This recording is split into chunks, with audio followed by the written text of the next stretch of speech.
अमित चाचाण सदस्य की ओर से विधानसभा क्षेत्र नोहर में फसल बीमा क्लेमों में क्रॉप कटिंग किए जाने से उत्पन्न स्थिति के संबंध में उपरोक्त प्रस्ताव भी ऐसे नहीं है कि सदन की पूर्व निर्धारित कार्रवाई को रोककर इन पर विचार किया जाए, अतः अनुमति देने में असमर्थ हूँ।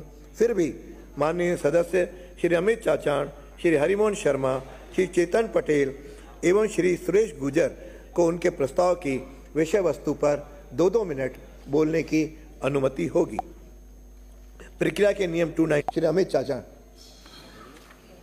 धन्यवाद अध्यक्ष महोदय, आपने किसानों के महत्वपूर्ण मुद्दे स्थगन के माध्यम से मुझे बोलने का अवसर दिया, आपका बहुत बहुत आभार।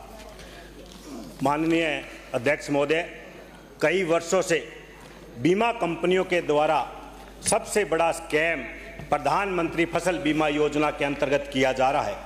बीमा क्लेम के माध्यम से किसानों के द्वारा, राज्य सरकार के द्वारा और केंद्र सरकार के द्वारा प्रीमियम राशि बीमा कंपनियों को जमा करवाई जाती है, लेकिन जब किसानों को क्लेम देने की बात आती है, उन्हीं बीमा कंपनियों के द्वारा तरह तरह के आक्षेप लगाकर उन किसानों की पॉलिसियों को निरस्त किया जाता है। किसानों के पटवार मंडलों पर आपत्तियां लगाई जाती है और किसानों को बीमा क्लेम नहीं दिया जाता, क्योंकि सरकारों के द्वारा उन बीमा कंपनियों के कॉर्पोरेट हाउस के द्वारा जो नियम बनाए जाते हैं, जो अधिसूचनाएं बनाई जाती है, वही सरकारों के द्वारा उन अधिसूचना और नियमों को जारी किया जाता है। वो बीमा कंपनियों के हित में तो होती है, लेकिन किसानों के हित में वो नहीं होती। इस वजह से किसानों को बीमा क्लेम नहीं मिलता। हम देखते हैं माननीय अध्यक्ष महोदय कि किसानों को आज समय पर सिंचाई का पानी नहीं मिलता, किसानों को समय पे बिजली नहीं मिल पाती, ऊपर से मौसम की मार रहती है, जिससे कि किसानों की फसलें लगातार बर्बाद होती जा रही है। और किसानों को उम्मीद थी कि प्रधानमंत्री फसल बीमा योजना के माध्यम से किसानों को उनका बीमा क्लेम मिलेगा, लेकिन बीमा कंपनियों की हठधर्मिता के कारण, स्थानीय अधिकारी कर्मचारियों की मिली भगती के कारण तरह तरह के आक्षेप लगाकर उन बीमा क्लेम कंपनी पॉलिसियों को निरस्त किया जाता है। आज क्षेत्र में धरना प्रदर्शन चल रहा है। तो चाहे मैं मेरे नौर और भादरा के किसानों की बात करूं,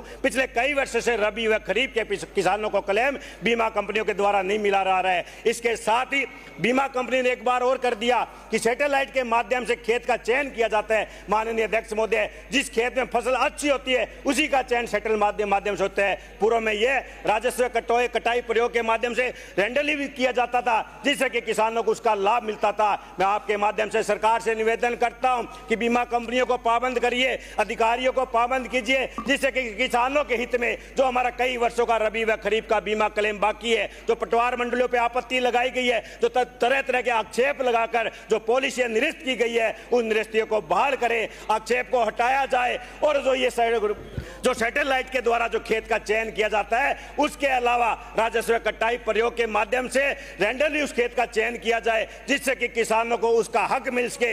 लगातार किसानों पे मार पड़ रही है, किसानों को उसके फसल का न तो भाव मिल रहा है, न ही किसानों का फसल बीमा का क्लेम मिल रहा है, जिससे कि लगातार किसान हनुमानगढ़ जिले के अंदर, नौहर और भादरा के अंदर लगातार किसान धरना व प्रदर्शन कर रहे हैं। माननीय अध्यक्ष महोदय, आपसे विशेष तौर से मैं कहना चाहूंगा, किसान के हाथ को मजबूत करने के लिए, किसान को आगे बढ़ाने के लिए, हमारा क्षेत्र कृषि प्रधान क्षेत्र है, इसलिए इस फसल बीमा योजना जो चलाई गई है उसका लाभ किसानों को ज्यादा से ज्यादा मिले।